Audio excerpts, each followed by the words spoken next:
Hi guys, welcome back to another video of this channel. और आज इस वाली वीडियो में हम सॉल्व करने वाले हैं जीएफजी प्योरिटी आज का, जो कि है diagonal sum in a binary tree. तो यार यहाँ पे मीडियम लिखा है, लेकिन ये इतना आसान क्वेश्चन है यार। अगर आपने पिछली मेरी कल की वीडियो देखी होगी ना, तो कल जो पीओटी आया था वो भी इसके जैसे ही था। लेकिन अगर आपने नहीं भी देखी तो भी ये इतना आसान क्वेश्चन मैं आपको बता रहा हूँ। मैं अभी आपको समझा दूंगा सभी वीडियो की तरह। मैं आपको पहले क्वेश्चन समझाऊंगा, फिर अप्रोच समझाऊंगा, फिर हम कोड भी करेंगे, और कोड भी मैं आपको लाइन बाय लाइन समझाऊंगा। और रेफरेंस के लिए मैं कोड आपको डिस्क्रिप्शन में भी दे दूंगा, यानी कि आपको इस वीडियो को देखने के बाद ये क्वेश्चन पूरा समझ में आ जाएगा। ठीक है, तो चलो अब हम स्टार्ट करते हैं। क्वेश्चन रीड करते हैं हम पहले। Consider red lines of slope one passing between nodes in the following diagram. तो हमें यहाँ पे एक डायग्राम दिया हुआ गया है, उसकी बात हो रही है यहाँ पे। Diagonal sum in a binary tree is the sum of all the nodes data's lying between these lines given a binary tree of size n print all diagonal sums। कुल मिला के भाई सीधी सी बात क्या है, ये क्वेश्चन बोल रहा है कि एक बाइनरी ट्री गिवन है, हमें उसके डायगोनल्स के नोड्स का सम प्रिंट करना है। सिर्फ यही बोल रहा है ये क्वेश्चन। यहाँ पे मैं आपको एग्जांपल की मदद से समझाता हूँ। जैसे कि ये एक बाइनरी ट्री गिवन है, इसके डायगोनल्स क्या है, ये 1 3 5 एक डायगोनल है, 2 4 2 6 4 7 एक डायगोनल है, फिर 9 10 11 12 ये एक डायगोनल है। तो ये तीनों डायगोनल है। इसके डायगोनल में जितने भी नोड्स आ रहे हैं इनके सम, जैसे 1 3 5 9 होता है, 2 6 4 7 ये है, 2 6 4 7 19 होता है, 9 10 11 12 42 होता है। तो इनके सम कुल मिला के हमें प्रिंट करने हैं। दैट्स इट, यही क्वेश्चन है गाइस। तो अभी अगर आपको बाइनरी ट्री के डायगोनल्स के बारे में नॉलेज नहीं है, तो मैं आपको पहले ये बता देता हूँ कि बाइनरी ट्री के डायगोनल्स कैसे निकालते हैं। तो गाइस, बाइनरी ट्री के डायगोनल्स क्या होता है, नोड के चाइल्ड को यूज करके निकाला जाता है। पर इतना आसान है ना, मैं बताता हूँ कैसे निकालते हैं। अगर नोड का राइट चाइल्ड है तो वो सेम डायगोनल का पार्ट है। मैं यहाँ पे आपके रेफरेंस पे लिख भी देता हूँ कि अगर राइट चाइल्ड है, राइट किसी भी नोड का अगर राइट चाइल्ड है, तो वो सेम डायगोनल का पार्ट हो जाएगा। सेम, ये मैं यहाँ पे लिख देता हूँ ताकि आपके दिमाग में एकदम घुस जाए। Same diagonal, same diagonal. और अगर लेफ्ट चाइल्ड है, लेफ्ट चाइल्ड है, यही बात इस पूरे क्वेश्चन को सॉल्व कर देगा। इसे ध्यान से सुनना, ठीक है ना। तो दूसरा डायगोनल, दूसरा डायगोनल, दूसरा,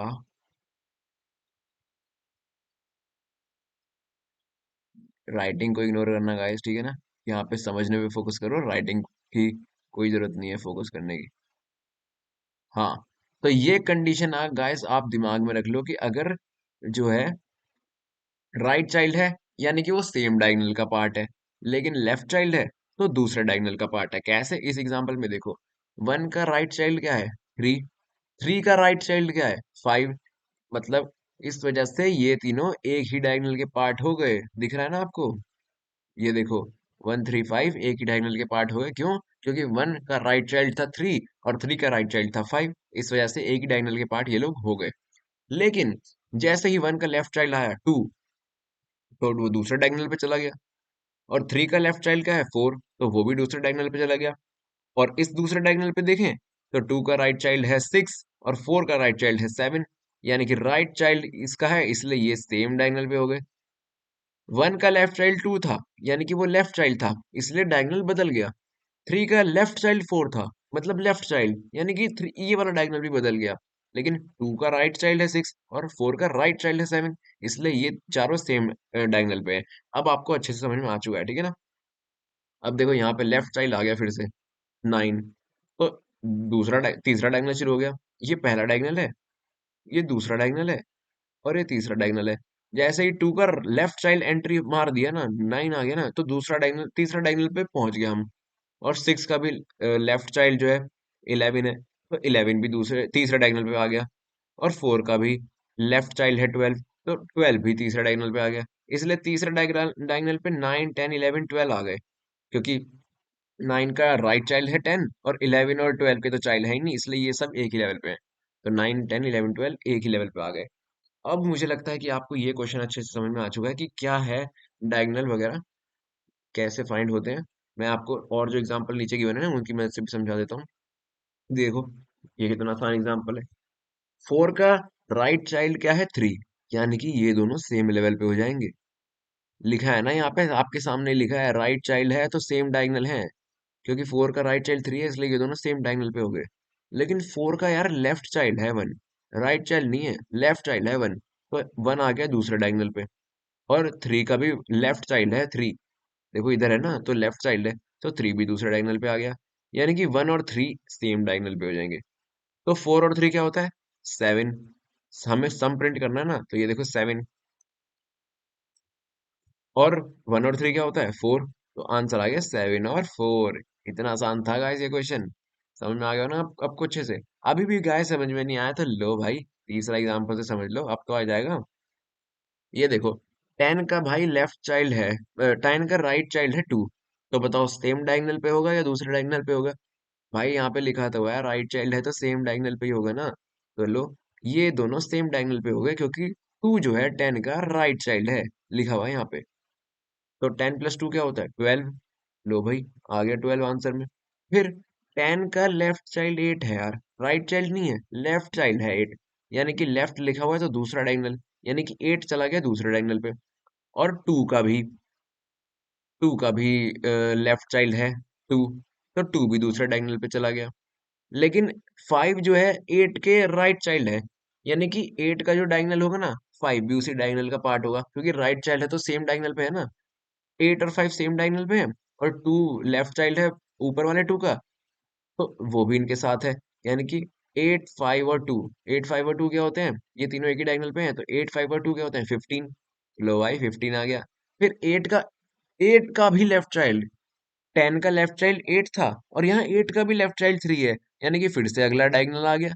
लेफ्ट में दूसरा डायगोनल लिखा है ना, तो लो, 3 भी फिर, और 3 अपने लेवल पे, अपने डायगोनल के लेवल पे अकेला है, तो इसलिए 3 आ गया। तो भाई इतने आसानी से ना, इतने अच्छे तरीके से आपको ये क्वेश्चन मुझे नहीं लगता कोई और समझाएगा। आपको अब तो अच्छे से समझ में आ चुका होगा। तो कैसे ये क्वेश्चन आखिर क्या बोलना चाह रहा है? हमें डायगोनल के एलिमेंट्स का सम निकालना है, डायगोनल के एलिमेंट्स कैसे फाइंड होंगे? ये मैंने यहाँ पे बड़े बड़े अक्षरों में लिख दिया है। राइट अगर चाइल्ड है तो सेम डायगोनल का पार्ट होगा, लेफ्ट चाइल्ड है तो अगले डायगोनल का पार्ट होगा। सिंपल। तो अब हम बिना किसी देरी के यहाँ पे शुरू करने वाले हैं कोडिंग। लेकिन एक मिनट, आप बोल रहे हो, आप क्या कह रहे हो कि भाई तूने अप्रोच तो बता ही नहीं, क्वेश्चन समझा दिया बस। अरे भैया, यहाँ पे जो इस बक्से में लिखा हुआ है ये अप्रोच नहीं है तो और क्या है? जी हाँ, सही सुना आपने, यही है अप्रोच। कैसे भाई? यही मैं बोल रहा हूँ कि अगर अप्रोच में हम क्या करेंगे, अगर हमारे हम एक क्यूब बनाएंगे, उसमें हम पूरा ट्री घुसा देंगे, ठीक है? सबसे पहले हम ट्री को पूरा को क्यू में घुसा देंगे, और फिर हम क्या करेंगे, ट्रैवर्स करके, फॉर लूप लगा के ट्रैवर्स करके ये देखेंगे कि अगर हमारी नोड का कोई राइट चाइल्ड एग्जिस्ट करता है, मतलब वो सेम डायगोनल का पार्ट है, तो हम उसमें वो जोड़ देंगे, प्लस कर देंगे, क्योंकि एंड में हमें सम ही तो निकालना है ना नोड्स का। एक डायगोनल पे जितने भी नोड्स हैं उनका सम निकालना है हमें। तो अगर किसी नोड का राइट चाइल्ड है तो हम उसका सम कर देंगे उस नोड के साथ। लेकिन अगर लेफ्ट चाइल्ड है तो हम अगले लेवल पे ले जाएंगे और फिर उसका अलग से सम कर देंगे। बस, हो गई भाई अप्रोच। तो अभी मैं आपको कोडिंग करते करते और बता देता हूँ अप्रोच, ठीक है ना? चलो, यहाँ पे हम ये फंक्शन जो हमें दे रखा है, क्लास फिर पब्लिक, फिर हमें ये फंक्शन दे रखा है डायगोनल सम। इसके अलावा हम अपना एक फंक्शन बना लेते हैं पहले, इसी टाइप का, बस नाम चेंज कर देंगे, ठीक है? इसलिए मैं इसे कॉपी पेस्ट कर लेता हूँ, कंट्रोल सी। यहाँ पे हम एक और फंक्शन बना लेंगे अपना, डायगोनल सम की जगह इसका नाम चलो हम डायगोनल रख देते हैं, ठीक है? नाम में क्या रखा है, हमने एक फंक्शन बना लिया भाई वेक्टर टाइप का, डायगोनल नाम से, और हमने ये पॉइंटर पास कर दिया, ठीक है? अब इसमें हम एक वेक्टर बना लेते हैं, क्योंकि भाई यहाँ देखो, आंसर में क्या प्रिंट करना है? 7 4 12 15 3। हमें डायगोनल्स की नोड का सम प्रिंट करना है ना, और एक वेक्टर में प्रिंट करना है वो। तो हम एक वेक्टर बना लेते हैं अपना आंसर प्रिंट करने के लिए।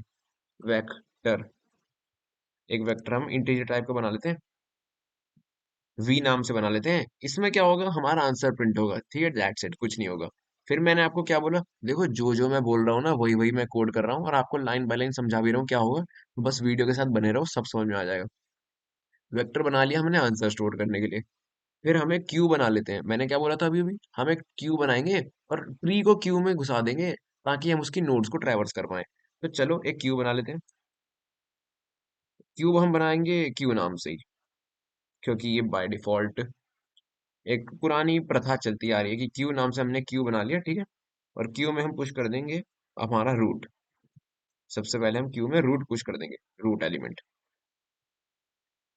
अभी तक हमने कुछ नहीं किया भाई, सिर्फ हमने एक क्यू बना लिया और एक वेक्टर बना लिया। वेक्टर बना लिया हमने आंसर स्टोर करने के लिए। क्यू बना लिया हमने अपना जो है ट्री को घुसाने के लिए, ताकि हम उसकी सारी नोड्स को ट्रैवर्स कर पाए, दैट्स इट।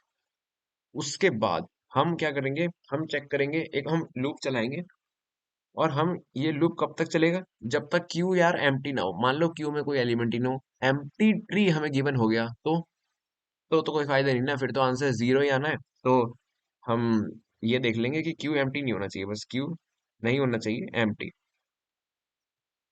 एम्प्टी, जब तक क्यू एम्प्टी नहीं है तब तक ये लूप चल जाएगा, ठीक है। ये सब बहुत बेसिक चीज है, आपको भी पता है। फिर हमें हमें एग्जैक्टली exactly इस क्वेश्चन में करना क्या है, डायगोनल्स की नोड का सम निकालना है। तो सम के लिए एक वेरिएबल बना लेते हैं, सम। पहले उसे बाय डिफॉल्ट जीरो इनिशियलाइज कर देते हैं, ठीक है। और अब मैंने आपको क्या बोला था, मैं जो जो बोल रहा हूँ ना वही वही मैं कोड कर रहा हूँ, ठीक है ना। तो ध्यान से सुनो मेरी बकवास को। अभी मैंने आपको क्या बोला था, हमने क्यू क्यों बनाया आखिर, क्यू बनाने की क्या जरूरत थी। भाई क्यू में यार मैंने बोला था कि क्यू में इसलिए बनाया ताकि हम अपना बाइनरी ट्री को क्यू में घुसा दें ट्रैवर्स करने के लिए। और ट्रैवर्स करने के लिए क्या करते हैं, फॉर लूप लगा देते हैं। तो फॉर लूप लगा दो। इतना ही सिंपल है भाई, इतना ही सिंपल है। Int i equal to zero, i less than size i plus plus, लगा दिया फॉर लूप। अब आप लोग पूछोगे कि साइज क्या है। बिल्कुल सही बात है भाई, साइज क्या है, तो साइज को तो इनिशियलाइज कर दो। साइज, इंट साइज क्या है, इंट साइज क्यू का साइज है, क्यू डॉट साइज। क्यूब में ट्रैवर्स करना है ना, हमने अपने ट्री क्यू में घुसाया है, बाइनरी ट्री। तो क्यू का ही साइज निकलेंगे ना। तो यहाँ पे हमने साइज में साइज स्टोर कर दिया। फिर हमने फॉर लूप लगा दिया। और फॉर लूप में हम देखेंगे, एक हम टेम्परेरी नाम से पॉइंटर बना लेंगे, नोड स्टार टेम्प। उसमें हम क्यू का पहला एलिमेंट डाल देंगे। ट्रैवर्स करना शुरू हो गया, ट्रैवर्स करने का खेल शुरू हो गया गाइस, ठीक है।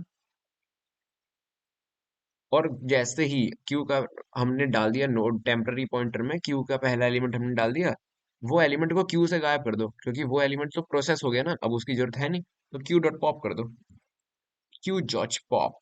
It's that simple guys, it's that simple.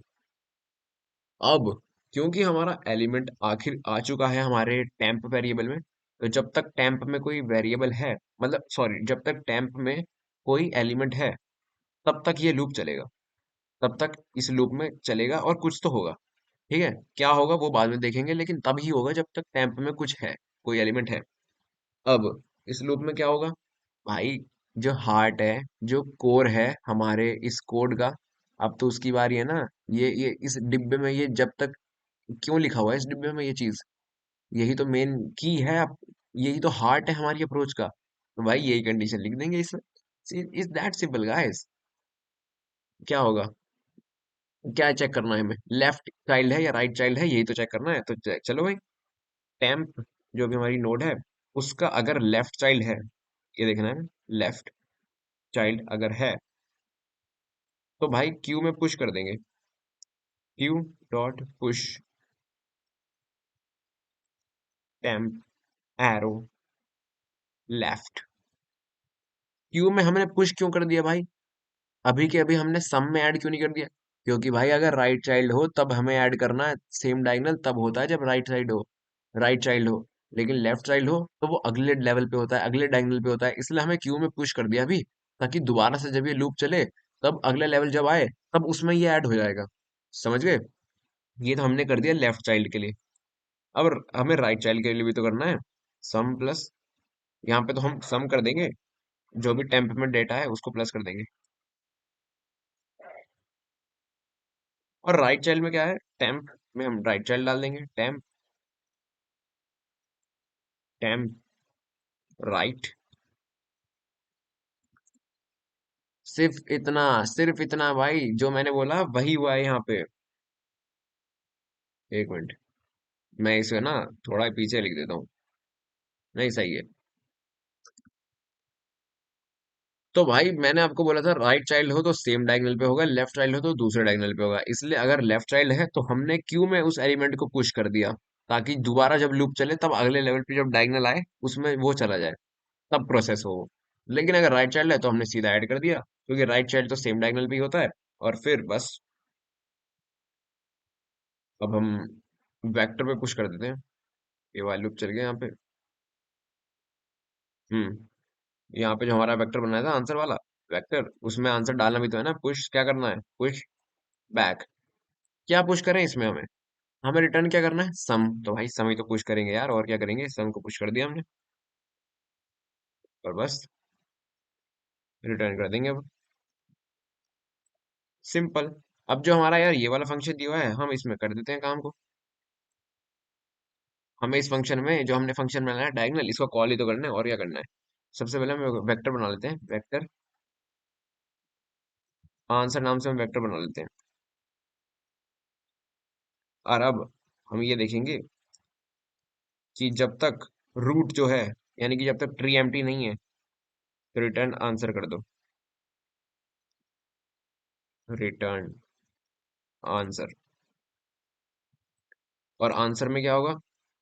वही हमारा फंक्शन जो हमने बनाया है डायगोनल नाम से, उसे कॉल कर देंगे, रूट डाल देंगे उसमें, रिटर्न आंसर।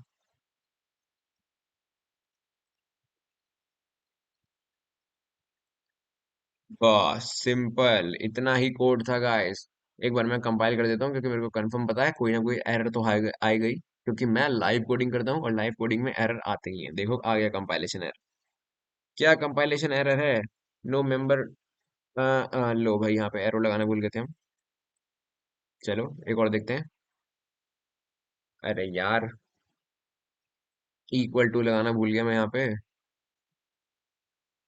कोई बात नहीं गाइस, ये तो नॉर्मल एरर्स हैं। अभी तो सही लग रहा है, लेकिन देखते हैं कोई और एरर ना हो। लाइव कोडिंग में यार ऐसा ही है, एरर तो आते रहते हैं। लो कंपाइलेशन कंप्लीट हो गया। तो चलो इसे सबमिट करने से पहले मैं एक बार और रिवाइज करवा देता हूँ आपको कोड। हमने कुछ नहीं किया, सबसे पहले हमने एक अपना फंक्शन बना लिया डायगोनल नाम से। उसमें हमें एक वेक्टर बना लिया जिसमें हम सम प्रिंट सम जो है स्टोर कर पाएंगे एक डायगोनल पे जितने भी नोड्स हैं उनके। फिर हमने क्यू बना लिया जिसमें हम ट्री को घुसा देंगे, क्योंकि हमें ट्री की नोड्स ट्रेवर्स करनी है। इसलिए हम ट्री जो है अपना बाइनरी ट्री, उसको हम क्यू में घुसा देंगे। क्यू में हमने रूट पुश कर दी। फिर अगर जब तक क्यू एम्प्टी नहीं है, तब तक हमने एक सम वेरिएबल बना लिया, उसको इनिशियलाइज कर दिया 0 से। फिर साइज में क्यू का साइज डाल के फॉर लूप चलाया सारी नोड्स को ट्रैवर्स करने के लिए। और यहाँ पे हमारी जो मेन कंडीशन है वो आ गई। जब लेफ्ट चाइल्ड है तो हमने उसे क्यू में पुश कर दिया, ताकि वो दोबारा जब लूप चले अगले लेवल के डायगोनल के साथ, एलिमेंट्स के साथ वो ऐड होता रहे। लेकिन अगर राइट चाइल्ड है तो इसी डायगोनल के साथ ऐड हो जाए। और बस वेक्टर को पुश बैक कर दिया हमने, सम को पुश बैक कर दिया हमने, और बस रिटर्न कर दिया। और यहाँ पे फंक्शन कॉल कर दिया। इतना आसान फंक्शन था भाई, आपको पूरा समझ में आ चुका है कोड, ठीक है ना? ये जो मेन कंडीशन है, राइट चाइल्ड अगर है तो सेम डायगोनल का पार्ट है, लेफ्ट चाइल्ड है तो दूसरा डायगोनल का पार्ट है, इससे रिलेटेड इसकी वजह से पूरा क्वेश्चन सॉल्व हो गया। हाँ, फाइनली सबमिट कर रहा हूँ गाइस। होपफुली सारे टेस्ट केस पास हो जाए। वाह, सारे टेस्ट केस पास हो गए, पहले ही अटेम्प्ट में हमने पास कर दिया। और मेरी स्ट्रीक भी 20 दिन की हो गई है। तो कंसिस्टेंसी को आप मेरी देख रहे हो। अगर आपको ये वीडियो अच्छी लगी तो लाइक करना, चैनल को सब्सक्राइब करना, और रोज वीडियो के लिए, ठीक है ना, प्लीज। और कमेंट करना, जो भी आपके सजेशंस हैं कुछ भी आप कमेंट कर दो। मेरे को बहुत अच्छा लगता है जब आप कमेंट करते हो, ठीक है? मिलते हैं अगली वीडियो में, तब तक के लिए बाय।